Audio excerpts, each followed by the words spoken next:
Shalom, selamat datang Ibu-Ibu sekalian dalam kelas membedah Megilat Ester yang saya adaptasi dari pengajaran Rebbetzin Chana Bracha Sigelbaum dalam kelas online musim dingin Midrashet Berot Bat Ain. Saya ingin mendedikasikan kelas ini untuk Refuah Selema, untuk siapa saja yang membutuhkannya, dan juga kiranya kelas ini dapat menjadi berkat untuk siapapun yang mendengarkannya, baik melalui Zoom saat ini atau melalui YouTube nanti. Baik, sebelumnya saya akan menjawab pertanyaan minggu lalu. Lokasi sumber yang mengatakan bahwa Darius adalah anak dari Ratu Ester dan Raja Ahasveros. Jadi saya sudah riset sedikit dan juga saya tanyakan ke Rebbetzin Chana Bracha langsung. Ini adalah pertanyaan dari salah satu ibu di Ambon. Sebelumnya saya minta maaf, sumbernya itu tidak ada di dalam tanah. Memang banyak sekali tertulis Raja Darius di sana sini di banyak sumber di tanah, tapi tidak dikatakan jelas kalau Darius itu adalah anak dari Ratu Ester dan Raja Ahasveros di dalam tanah.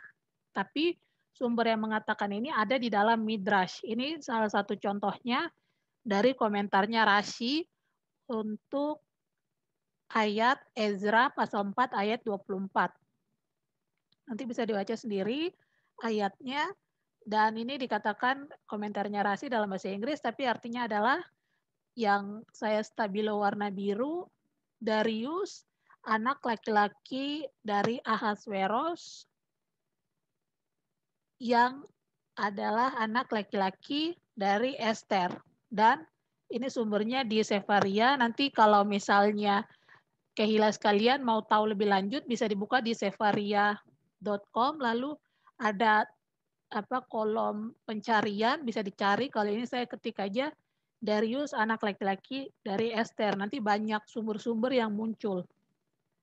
Dan ini jawaban dari Rebbetzin juga sama, sumber yang mengatakan bahwa Darius adalah anak atau putra dari Esther itu ada di komentaris dan oral Torah. Ini Rebbetzin kirimnya dalam bahasa Ibrani, tapi ya nanti saya sudah kirimkan ini di grup-grup WhatsApp, bisa mungkin di copy paste ke Google gitu untuk tahu ini apa.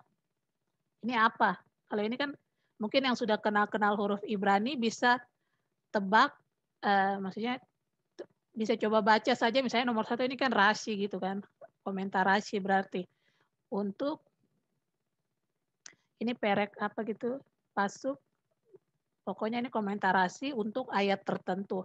Ini juga komentarasi, ini ada komentarasi.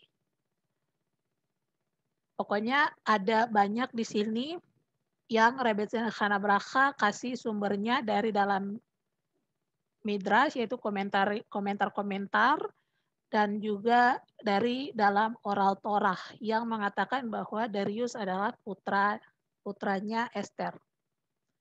Oke, jadi itu jawaban untuk pertanyaan minggu lalu dari Ibu Meike, kalau saya tidak salah, dari Kehilat di Ambon.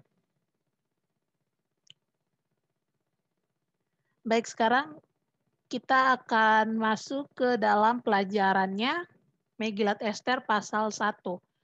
Sebenarnya ini belum semua pasal 1 yang akan dibahas karena Rebbetzin Chana Bracha bahasnya betul-betul mendalam, jadi pelan-pelan dibandingkan dengan kelas sebelah yang saya ajarkan ke anak-anak itu lebih ringan kelasnya, jadi lebih cepat gitu bergerak ya, karena mereka sudah selesai bahas pasal 1. Sedangkan ibu-ibu, mereka sudah bahas pasal 2, sedangkan ibu-ibu sekarang masih di pasal 1. Tapi tidak apa-apa, intinya supaya kita bisa mengerti lebih dalam tentang Megilat Ester itu sendiri. Kemungkinan kita akan selesai membahas kitab Ester ini, selesai Purim juga kita masih ada kelasnya. Tapi tidak apa-apa karena tujuannya adalah untuk kita mengerti Megilat Esternya. Sekarang kita akan bahas pasal 1. Oh ya, sebelumnya mungkin saya minta ibu-ibu semua untuk siapkan kitab sucinya dalam bahasa Indonesia tidak apa-apa, dan kalau ada Tanakh juga bisa dipersiapkan yang dalam bahasa Ibrani. Kalau misalnya ada yang sudah siap, bisa dibuka di pasal 1, lalu minta tolong untuk dibacakan Ester pasal 1 ayat 1. Silahkan ibu-ibu yang sudah siap dengan kitab sucinya, bisa tolong bacakan dalam bahasa Indonesia saja apa kitab Ester pasal 1 ayat 1.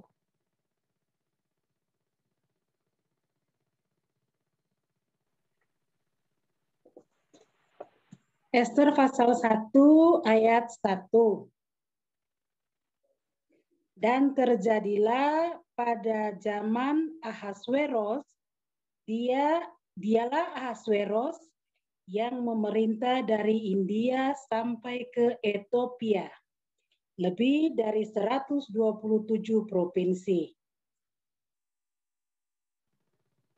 Baik, Saudara Ba, Mama Rando, jadi kalau misalnya kita lihat di ayat 1, ini kira-kira ada yang aneh tidak menurut ibu-ibu?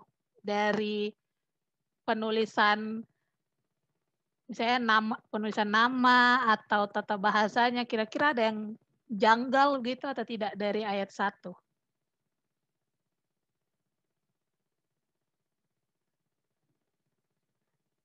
Jadi di sini tuh ada yang janggal, itu adalah namanya Ahasveros. Kita tahu kan itu raja, tapi kenapa di pasal 1, kenapa Ahasveros di awal pasal disebutkan tanpa gelarnya, tidak disebutkan Raja Ahasveros. Ya kan, seperti yang tadi Mama Rando baru baca, langsung saja disebutkan namanya Ahasveros tanpa gelarnya sebagai raja. Tadi yang dikatakan kalau dalam bahasa Ibrani dan juga dalam lagu yang sudah saya ajarkan juga minggu lalu, itu kan Faihi Bimei Ahasveros. Kenapa tidak Faihi Bimei Melek Ahasveros? Melek kan raja. Seharusnya kan ada gelarnya juga dong raja, tapi kenapa di pasal 1 ini di awal pasal tidak disebutkan gelarnya Ahasveros? Kita akan bahas itu dalam kelas hari ini. Oke, jadi kita harus tahu sedikit dulu sejarah dari Ahasveros sendiri. Dulunya itu dia bukan raja. Maksudnya dulunya itu dia tidak datang dari keluarga kerajaan. Bagaimana dia bisa menjadi raja? Bagaimana Ahasveros bisa menjadi raja? Yaitu melalui uang dan kekuasaan. Dan dulu tuh dia juga bisa berperang, makanya dia akhirnya bisa jadi raja. Tapi ini nanti kita akan jabarkan kenapa sampai hal-hal ini bisa mengangkat dia jadi raja. Jadi Ahasveros ini dia selalu coba-coba terus untuk bisa menjadi raja. Dan apa arti dari nama Ahasveros? Itu seperti lerosi. Jadi itu kayak apa ekspresi aduh gitu kan. Lerosi itu rosh itu kan kepala. Kalau ada i-nya di belakang berarti saya, berarti kayak lerosi itu kayak aduh kepala saya gitu. Ini Rabbit Sin yang ngajarkan gitu. Arti namanya Ahasveros tuh leros.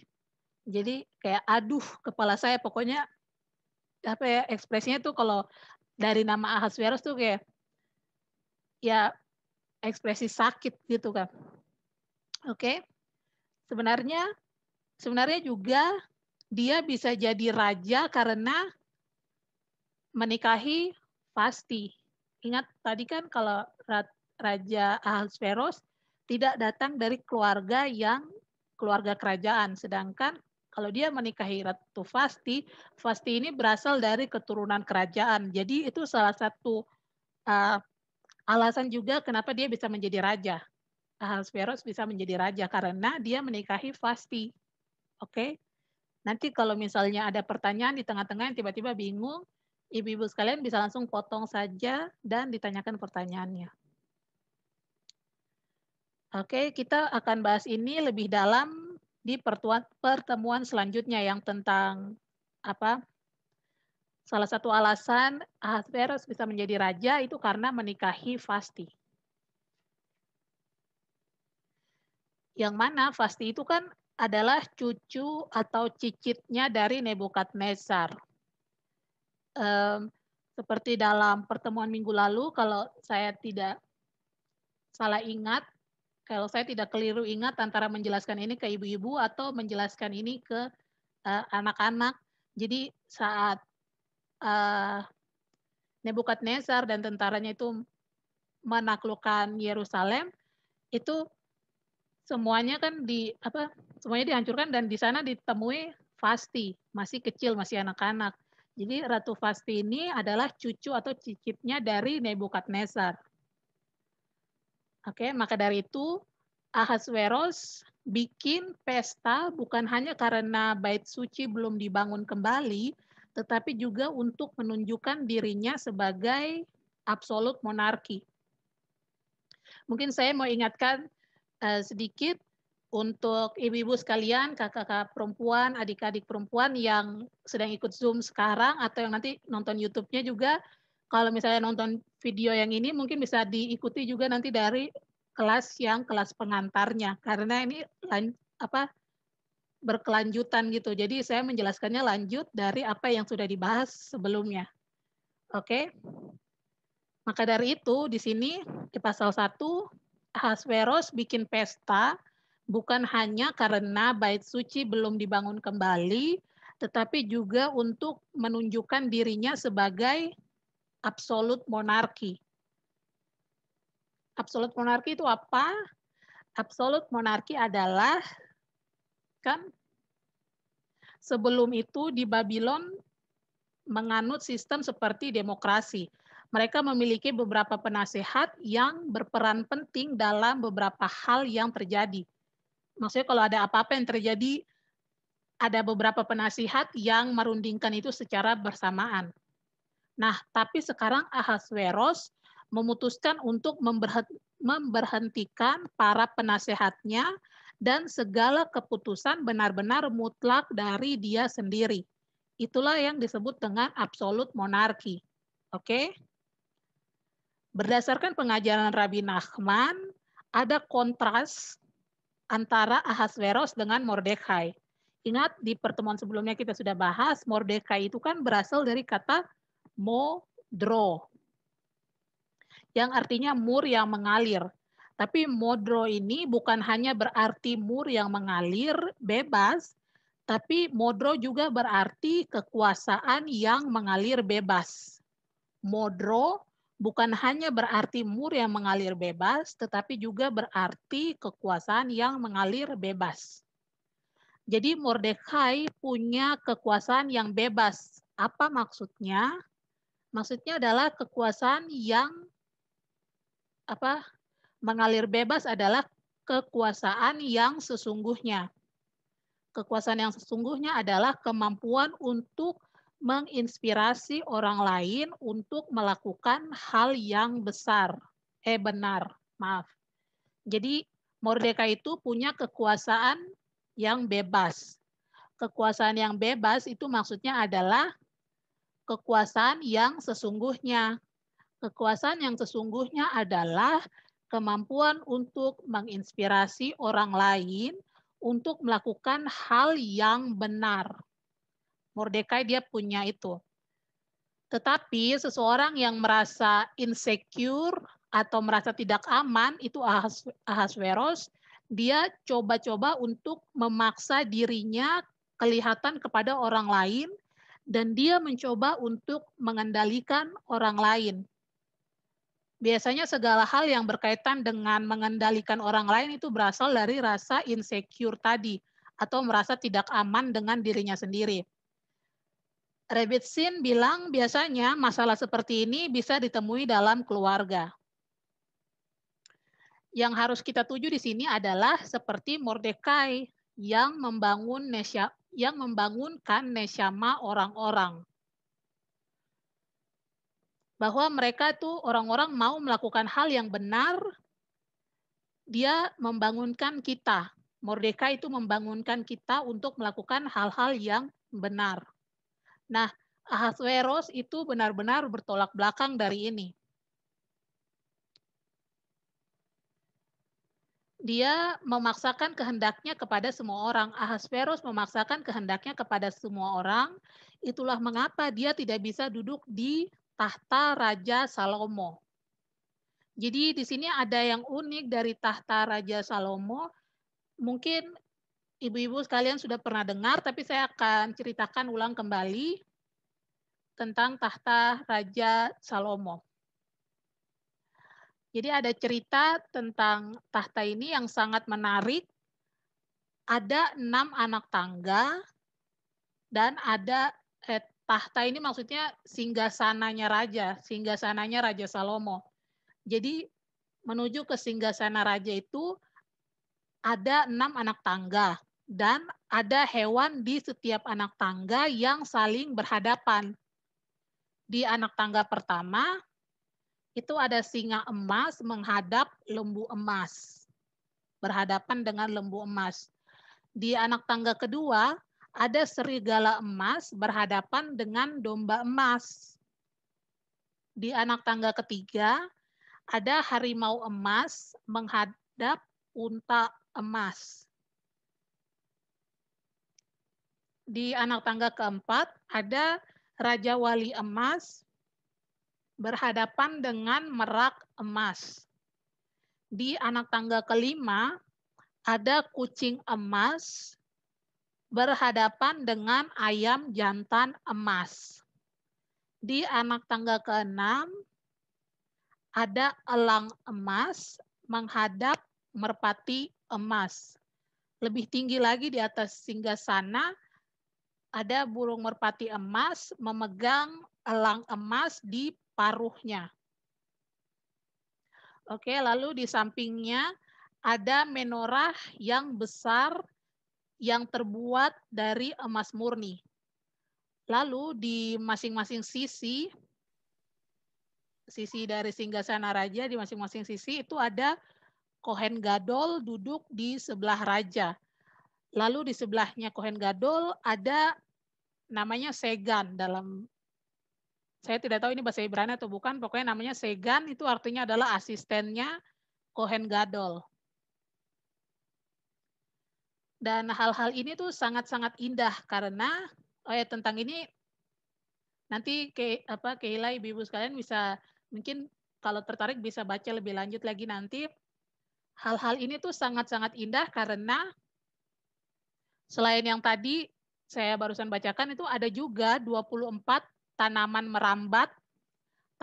merambat yang terbuat dari emas yang membentuk kanopi besar di atas singgasana raja.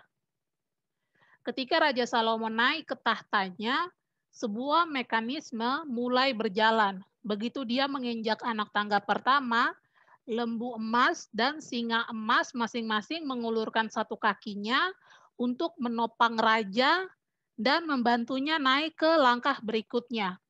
Begitu juga seterusnya. Ini adalah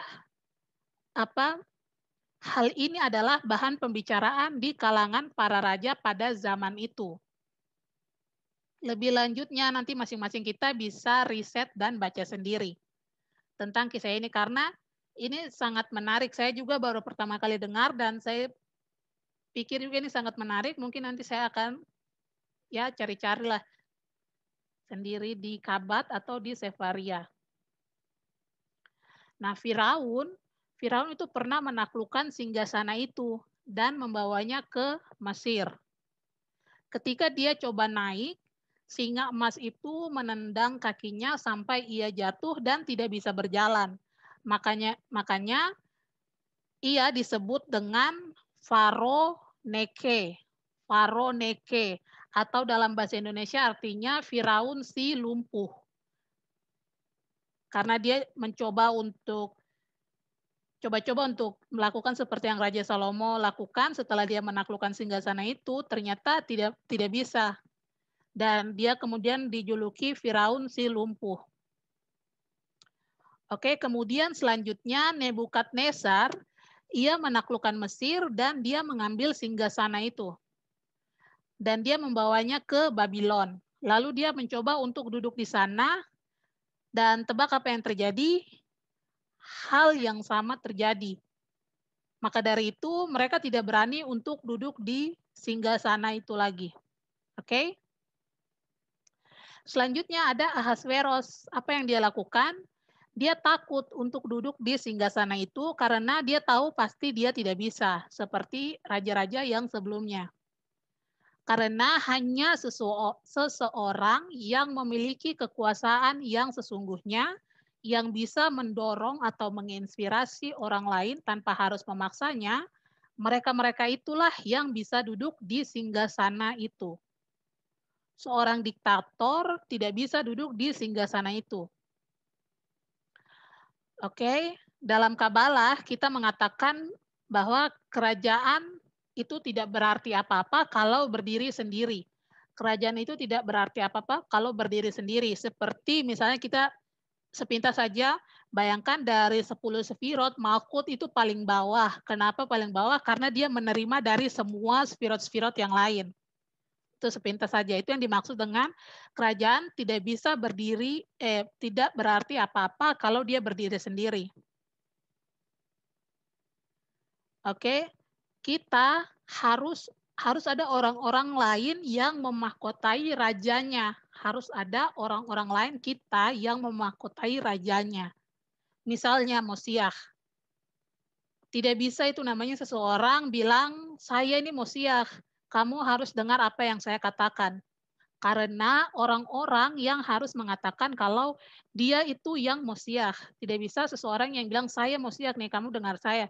Tidak bisa seperti itu. Harus orang-orang semua yang mengatakan kalau orang itulah yang Mosiah. Dia Mosiah. Oke, dan dia di sini adalah dia laki-laki. Mosiah itu pasti dia laki-laki. Oke, karena dia tidak bisa mengambil kekuasaan itu sendiri. Begitu juga semua hal yang tentang kekuasaan dalam hidup ini. Oke? Tidak baik untuk ambil kekuasaan sendiri, kekuasaan harus diberikan oleh orang lain. Harus diberikan oleh orang-orang. Setelah mereka terinspirasi untuk memberikan orang ini kekuasaan. Karena mereka percaya kepada satu orang ini. Makanya mereka akhirnya memutuskan kalau dia bisa berkuasa atas kita untuk mengatur kita misalnya. Oke. Intinya itu tentang Mordekai di sini. Yang tadi kan Modro yang memiliki kekuasaan yang mengalir bebas atau kekuasaan yang sesungguhnya. Ahasveros coba untuk bikin replika dari singgasana yang tadi, singgasananya Raja Salomo di Babylon. Tapi tidak bisa. Dia hanya bisa bikin itu di Shushan. Jadi kan tadi dia tahu kalau dia tidak akan bisa duduk di singgasana itu yang asli, jadi dia coba-coba bikin replikanya, dia bikin KW-nya, dan dia mau coba bikin di Babylon, tapi tidak bisa dibikin di Babylon, dan hanya bisa dibikin di Shushan, di kota Shushan. Itu adalah dari Hashem, karena kenapa di Shushan? Karena Mordekai dan Esther tinggal di sana, di Shushan. Ada prinsip dalam Torah itu Makdim Refuah Lemachah. Makdim Refuah Lemachah. Artinya, kita menerima obatnya bahkan sebelum sakitnya tiba. Kita itu sudah menerima obatnya bahkan sebelum sakitnya tiba. Dan dalam kisah ini adalah Mordekai dan Esther itu sudah dipersiapkan, sudah ditaruh di Shushan duluan, bahkan sebelum Ahasverosnya sendiri itu dari Babylon datang ke Shushan. Gitu. Ahasveros dan Haman juga ada di sana kan di Shushan itu. Ahasveros terpaksa ada di tempat di mana di sana ada Mordekai dan Esther, yaitu di Shushan. Sekarang coba kita lihat, itu tadi pembahasan sepintasnya, sekarang kita lihat pasuk bet atau ayat 2. Mungkin minta tolong ibu-ibu salah satu tolong bacakan dalam bahasa Ibrani. Setelah itu nanti baru dalam bahasa Indonesia mungkin ibu yang lain lagi. Mungkin ada ibu-ibu yang siap dalam bahasa Ibrani. Saya akan buka di sini, tapi kalau ada tanakh bisa dibacakan di tanakhnya juga.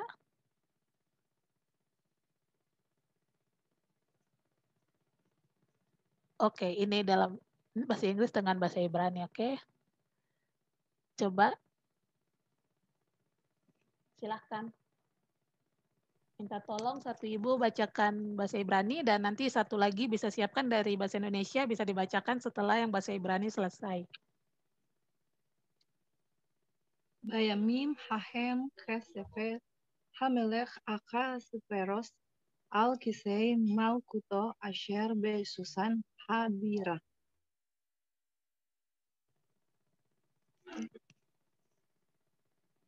Oke, maaf saya tidak ikuti. Sudah? Ya.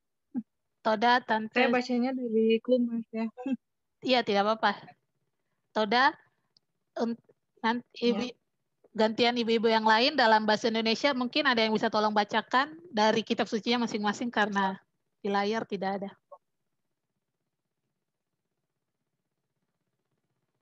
Ayat 2.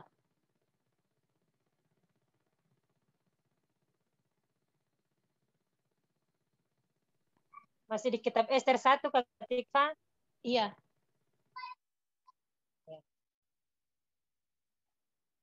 Pada zaman itu ketika Raja Ahasuerus bersemayam di atas tahta kerajaannya di dalam benteng Susan. Saudara. Baik, Saudara Bah, Tante Stefani dan Ibu Norma. Tadi itu pasal 2, ayat 2, pasal 1 ayat 2. Jadi ayat 2 ini yang tadi itu penjelasannya panjang lebar itu semua tentang ayat 2 ini. Sekarang kita masuk lagi ke pasuk Gimel dan Dalet ayat 3 dan ayat 4. Sekali lagi mungkin Tante Stefani atau mungkin ibu-ibu yang lain, apakah ada yang mau baca dalam bahasa Ibrani kah?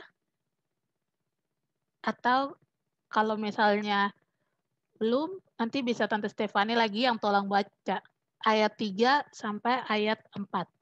Silahkan.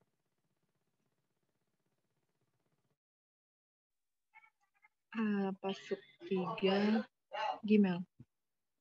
Bisnat salos le malcho asha miste lechol sarai fa afadai heil. Parash umadai hapartemim pesarei hamedinot lefanaif. Pasuk 4. Behar oto et osher kefot malchuto ve'et echar tiferet gedulato yamim rabim shemonim umeat yom. Baik, Saudara Bah, ibu-ibu yang lain, apakah ada yang bersedia untuk baca dalam bahasa Indonesia ayat 3 sampai dengan ayat 4? Silakan. Pada tahun yang ketiga dalam pemerintahannya diadakan oleh Baginda perjamuan bagi semua pembesar dan pegawainya, tentara Persia dan Media, kaum bangsawan dan pembesar daerah hadir di hadapan Baginda. Di samping itu Baginda memamerkan kekayaan kemuliaan kerajaannya dan keindahan kebesarannya dan bersemar berhari-hari lamanya sampai 180 hari. Toda. Ya, Saudara Bah, untuk Tante Stefani dan Ibu Norma. Untuk ibu-ibu yang lain, nanti kalau misalnya mau baca, langsung nyalakan saja speaker mic-nya, tidak usah malu-malu. Oke. Ya, tadi ayat 3 sampai dengan ayat 4. Nah, kita lihat di situ kan ada dikatakan tahun ke-3. Tahun ketiga ini yang dia pikir, Ahasverus pikir kalau kita sudah bahas minggu lalu kan, kalau dia pikir sudah 70 tahun dari pengasingan orang Yahudi. Kenapa dia memamerkan kekayaannya? Itu ada di pasuk Dalet. Pasuk itu ayat, Dalet itu 4. Setiap kali saya bilang pasuk itu artinya ayat. Jadi kenapa sampai Ahasverus itu memamerkan kekayaannya? Itu ada di pasuk Dalet. Beharoto et Osher Kefot Malchuto. Di samping itu Baginda memamerkan kekayaan, kemuliaan, dan kerajaannya. Ve'et Yekar Tiferet Gedulato, dan keindahan kebesarannya. Yamim Rabim Shemonim Umat Yom. Berhari-hari lamanya sampai 180 hari. Itu hampir setengah tahun. Pesta yang berlangsung itu hampir setengah tahun. Nah, kalau ini makanya mungkin saya sarankan kepada ibu-ibu atau kehila sekalian yang nonton melalui YouTube, penting sekali untuk kita coba belajar bahasa Ibrani karena pelajaran dari Midrasya yang saya dapatkan itu mereka cenderung analisa dari kata-kata Ibraninya. Jadi kalau kita bisa tahu kata Ibraninya itu sangat baik sekali sehingga kita bisa lihat arti aslinya. Oke, di sini dalam ayat tadi kan ayat 4 itu ada kata kefot, kefot dan tiferet, ya kan? Tadi kefot itu di awal-awal yang behar oto et osher kefot malchuto. Sama ada juga kata tiferet itu kalau tidak salah yang di agak tengah-tengah sedikit, ve'et yekar tiferet.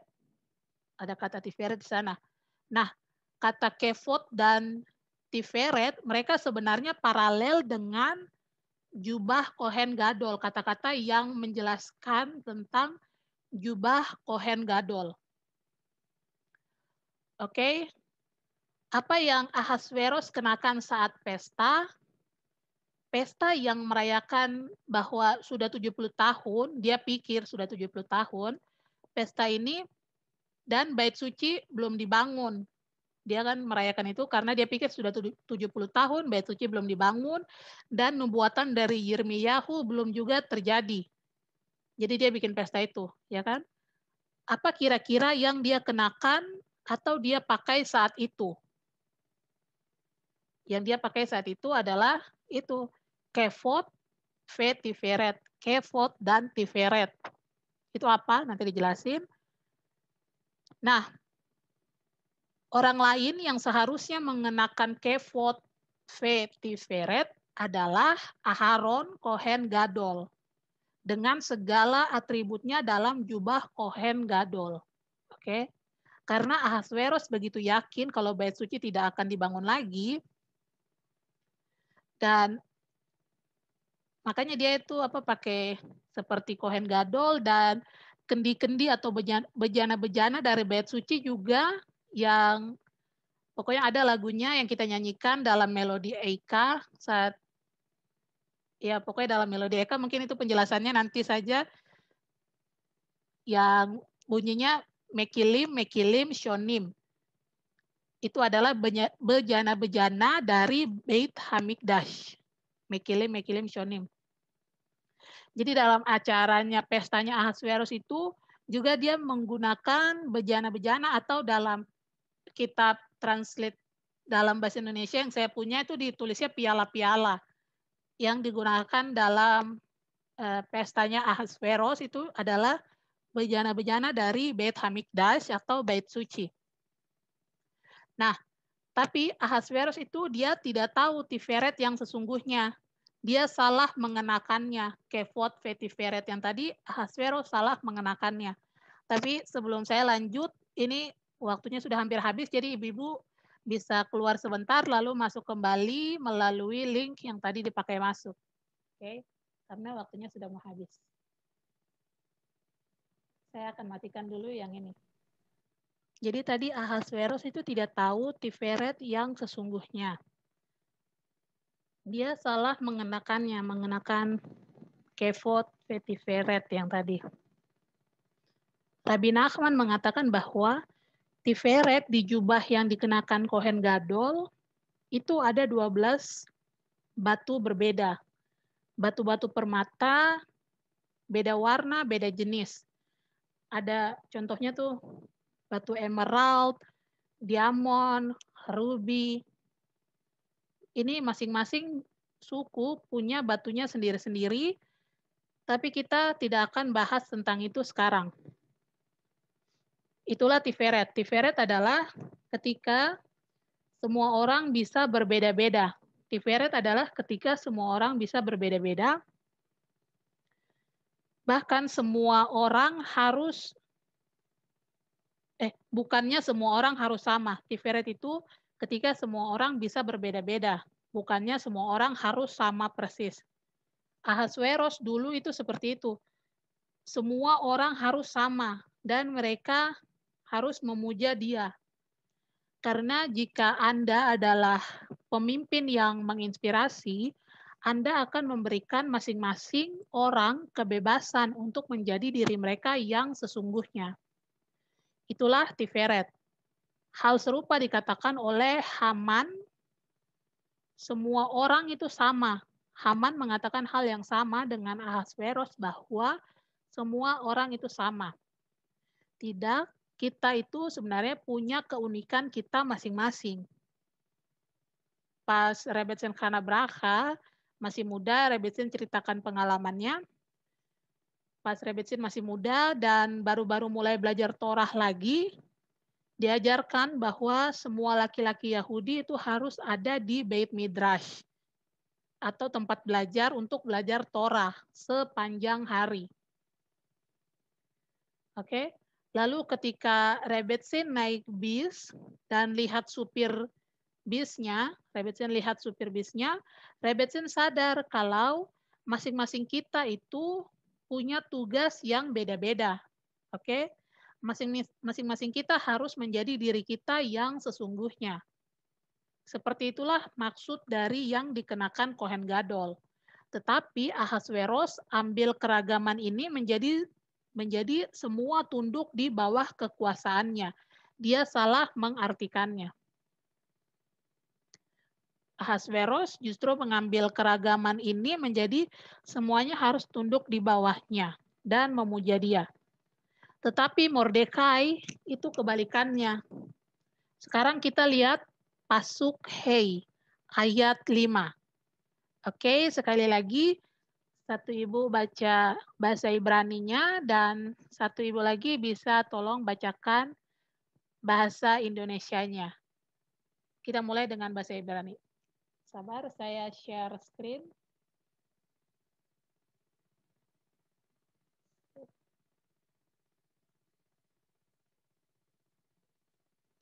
Oke, silahkan dalam bahasa Ibrani bisa tolong dibacakan pasuk Hei.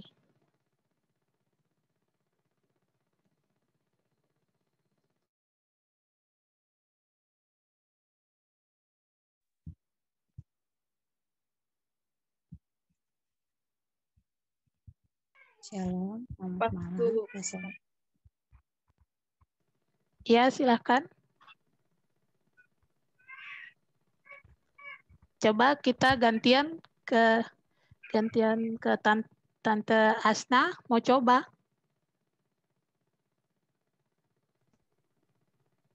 Lanjut sudah, Ibu Stefani. Tidak apa-apa, Tante baca biar gantian. Ayat 5, silahkan. Ayat 5. Hei ya. Ufimlot. Hayamim. Haele. Ashe Hamelek. Lekol Haam. Hanifshim. Beshushan. Habira. Lemigadol.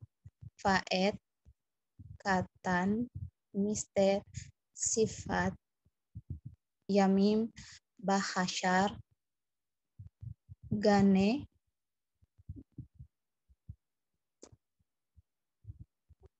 Biten, Hamelek. Ya. Baik, Ibu yang lain mungkin bisa coba dalam bahasa Indonesia. Ibu Florencia Mauren, mau coba baca dalam bahasa Indonesia? Ayat 5. Oh, tidak ada di layar komputer, jadi dari kitab sucinya sendiri. Maaf Kakak Tikva, masih kitab Ester Kak, Kakak Tikva? Iya, kitab Ester, pasal 1 Ya. ayat 5. Ya.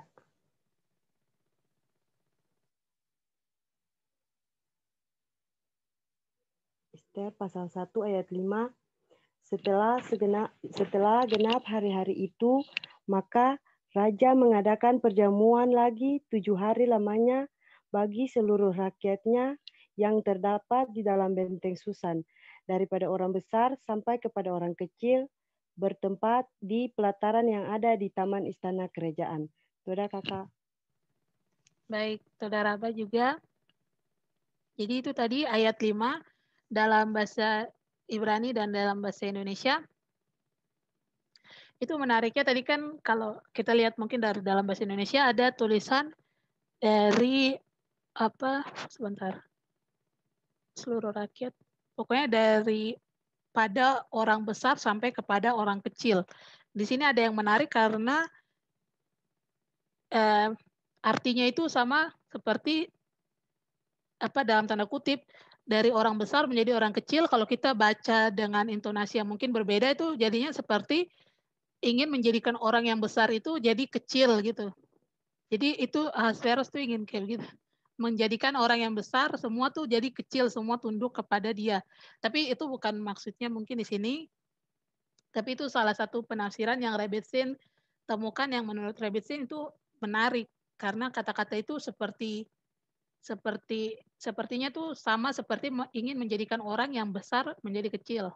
Padahal artinya kan mengumpulkan semua orang lah, orang yang besar, orang yang kecil. Oke.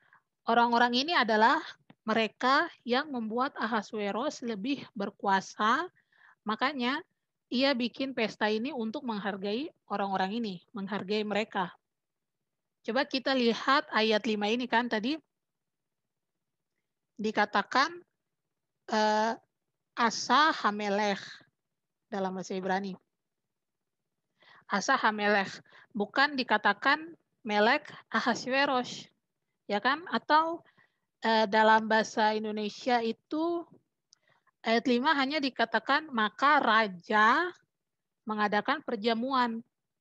Tidak dikatakan Raja Ahasveros. Mungkin kita pikir ya kita sudah tahu lah itu kan lagi ngomongin Ahasveros. Jadi pasti raja di sini dibilang Raja Ahasveros. Tapi ingat Torah itu tidak pernah menambahkan atau mengurangkan satu kata pun tanpa sebab. Pasti ada alasannya. Oke, jadi di sana kan kalau dalam bahasa Ibrani tadi ditulis Asa Hamelech. Bukan dikatakan Melech Ahasveros. Ini adalah isyarat atau petunjuk kepada raja. Kita sudah sudah bahas minggu lalu kan kalau nama Hashem itu kan sama sekali tidak disebutkan dalam kitab Ester ini. Tapi nama Hashem itu diisyaratkan itu melalui kata melech atau raja. Dan ini adalah petunjuk pertama kita. Ini adalah petunjuk kepada raja, dia yang membuat semua hal ini terjadi dan dia membuatnya terjadi di Shushan. Ini adalah petunjuk pertama kita tentang raja, yang mana bukan Raja Ahasveros karena tidak tertulis Raja Ahasveros kan. Jadi ini adalah raja yang dimaksud di sini adalah Hashem. Dia yang membuat semua hal ini terjadi dan dia yang membuatnya terjadi sengaja di Shushan. Kita lihat tadi kan Ahasveros mau bikin singgasananya itu di Babylon tapi tidak bisa. Dia hanya bisa bikin kerajaannya itu bisa berdiri itu di Shushan gitu. Karena itu semua sudah dirancang oleh raja di atas segala raja, yaitu Hashem. Oke. Vilna Gaon mengatakan bahwa pesta ini adalah metafora atau kiasan tentang dunia yang akan datang. Kita tidak bisa membayangkan kemuliaan yang ada di dunia yang akan datang.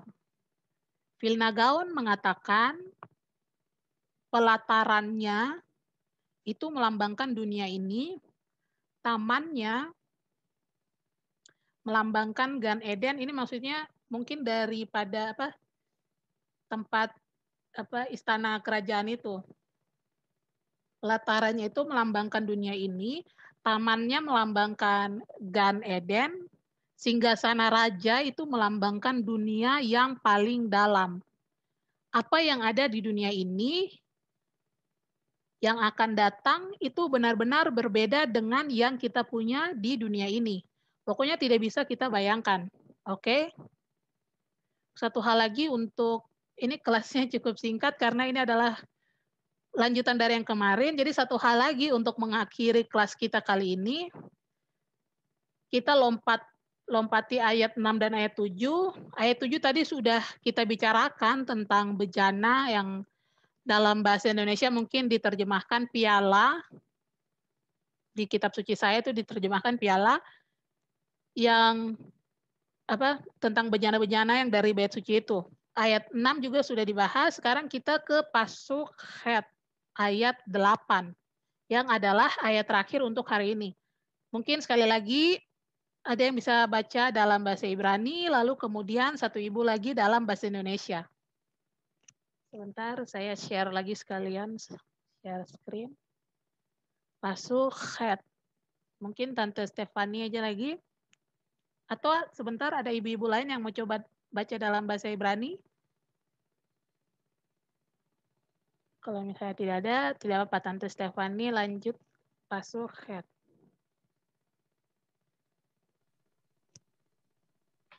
Pasuk het. Behastiyah kadat ein onesh ki kain isat hamelek alkol raf beito la asot kirson isfaish. Oke. Mungkin Ibu Maureen Patiwael bisa tolong baca ayat 8 dalam bahasa Indonesia. Baik Kak Tifa, kitab Ester pasal 1 ayat 8, adapun aturan minum ialah tiada dengan paksa, karena beginilah disyaratkan raja kepada semua bentara dalam, supaya mereka berbuat menurut keinginan tiap-tiap orang. Toda Kak Tifa. Baik, terima kasih kembali untuk Tante Stefani dan Ibu Maren. Mic-nya masing-masing bisa dikasih mati lagi. Jadi dari ayat 8 ini kita lihat zaman itu karena gelas-gelas itu tidak terlalu banyak, tidak cukup. Jadi mereka sering paksa orang dalam satu pesta itu untuk cepat minum supaya gelasnya bisa dioper, gantian minumnya. Tapi ini adalah pesta yang spesial di mana orang-orang tidak dipaksa minum cepat. Orang-orang Yahudi juga tidak harus minum wine atau anggur non-Yahudi. Karena di pesta ini kan tadi dikatakan bahwa buat menurut keinginan tiap-tiap orang. Ya kan? Jadi kalau tidak mau minum, bisa tolak saja. Tanpa harus takut, misalnya takut dibunuh karena tidak minum. Bisa ditolak. Itu kenapa tidak ada alasan kita orang Yahudi terpaksa minum wine atau anggur di pesta itu. Karena kan tidak harus, jadi kenapa harus diminum? Gitu kan logikanya. Maka dari itu, tikun untuk, sebenarnya kan harusnya seperti itu, tapi mungkin ini tidak disebutkan oleh Rebbetzin Hanabraha, tapi mungkin ada juga orang-orang Yahudi yang tetap minum saja. Karena mungkin mereka pikir ini kewajiban harus minum, takut dibunuh. Tapi sebenarnya kan tidak. Nah, itu tidak dibahas di sini, tapi kemungkinan ada karena kita harus melakukan tikun untuk hal tersebut. Tikun itu maksudnya perbaikan. Kita memperbaiki dosa atau kesalahan kita yang dilakukan saat itu. Dan tikunnya adalah untuk memperbaiki hal tersebut adalah kita melakukan puasa, tidak makan, tidak minum. Ini yang disebut dengan puasa Ester. Kita melakukan tikun terhadap makan dan minum, perbaikan terhadap makan dan minum. Kita juga harus berpikir atau merenungkan tentang kapan kita pergi kepada kesenangan yang menjatuhkan, yang mana direpresentasikan oleh pesta pora ini. Oke, saat kita makan misalnya, tapi di dalam diri kita merasa misalnya kita makan tapi kita merasa tetap kosong gitu. Kita merasa kosong walaupun kita makan, kita minum, atau kita ikut pesta pora, tapi kita tetap merasa kosong. Itu contohnya saat kita merasa terhubung, tadi itu contoh kita merasa kosong walaupun kita makan, kita minum. Tapi saat kita merasa terhubung kepada Hashem, misalnya saat kita daven atau baca doa misalnya, atau kita hitbodedut, kita benar-benar terhubung. Jadi kita tidak butuh kesenangan-kesenangan sementara yang menjatuhkan seperti tadi. Kesenangan-kesenangan sementara yang menjatuhkan. Kesenangan sementara itu bisa ada karena kita merasa kosong. Kita merasa kita tidak punya tujuan dalam hidup ini. Makanya kita cari kesenangan ke sini, ke situ.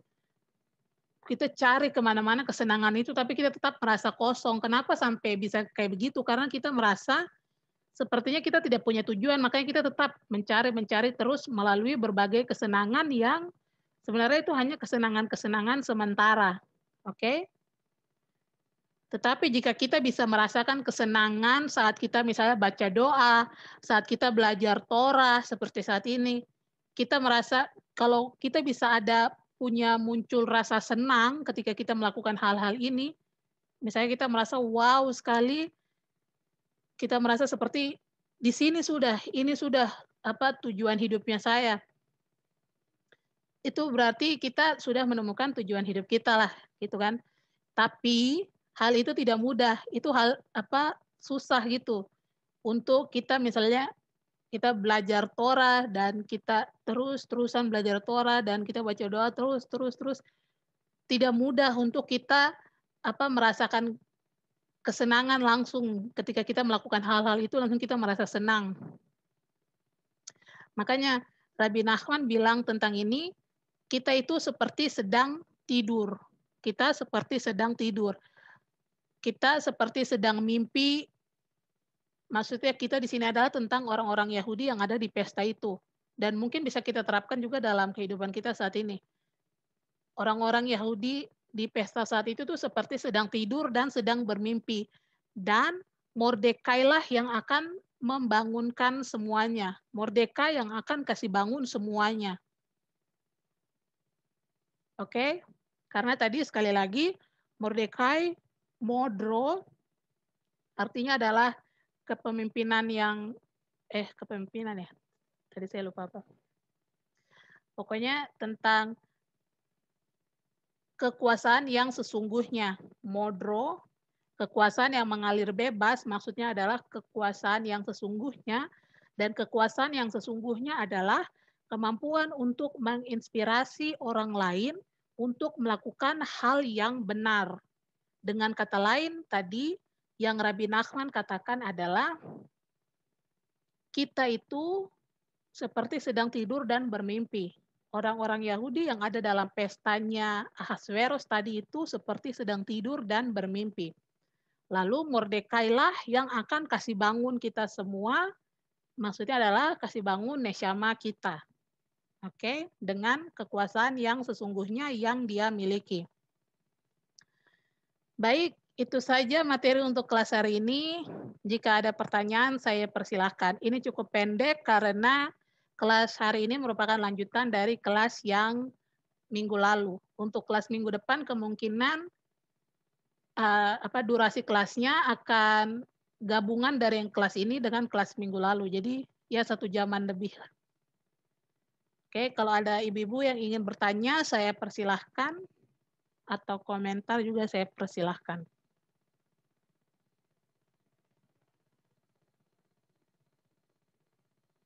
Kalau tidak ada juga tidak apa-apa. Nanti kalau misalnya ada pertanyaan yang tiba-tiba muncul, karena sekarang saya masih ikut kelas online dari Midrasya Berot Bat Ayin di Israel. Jadi kalau ibu-ibu ada yang punya pertanyaan apapun itu, pertanyaan yang sangat detail, pertanyaan yang sangat pribadi, atau pertanyaan yang umum juga bisa ditanyakan. Karena Rebet Sin dan Rabi sendiri, itu mereka menerima pertanyaan-pertanyaan apapun itu. Kalau Rebet Sin Khana Bracha justru lebih senang lagi kalau ibu-ibu kita anak-anak perempuan gitu, remaja-remaja, putri, anak-anak muda punya pertanyaan khusus misalnya menjurus kepada masalah wanita misalnya, itu Rebet Sin akan dengan senang hati untuk menjawabnya. Tapi pertanyaan umum juga bisa ditanyakan. Jadi kita bisa memanfaatkan kesempatan ini. Pertama-tama mungkin bisa ditanyakan dulu ke Bapak Morehnya. Kalau misalnya disarankan untuk dilanjutkan, tanya ke Rebet Sin, baru bisa disampaikan ke saya, nanti saya akan tanyakan ke Rebet Sin Khana Bracha. Oke, tidak ada pertanyaan? Jika tidak ada, video ini nanti akan diupload ke YouTube Yudaisme Papua TV. Mohon bantuannya ibu-ibu sekalian, kakak-kakak perempuan, adik-adik perempuan, untuk nanti kalau sudah diupload bisa di-like, komen juga bisa, subscribe ke YouTube channelnya Yudaisme Papua TV, dan videonya bisa di-share dan dibagikan. Oke, kalau tidak ada pertanyaan, saya sudahi kelasnya sampai di sini. Toda Raba, dan sampai jumpa minggu depan. Toda Raba, Lehitraot. Lehitraot. Raba Kakak Tikva. Ya. Toda Raba Kakak Tikva. Baik. Laila Tov. Toda.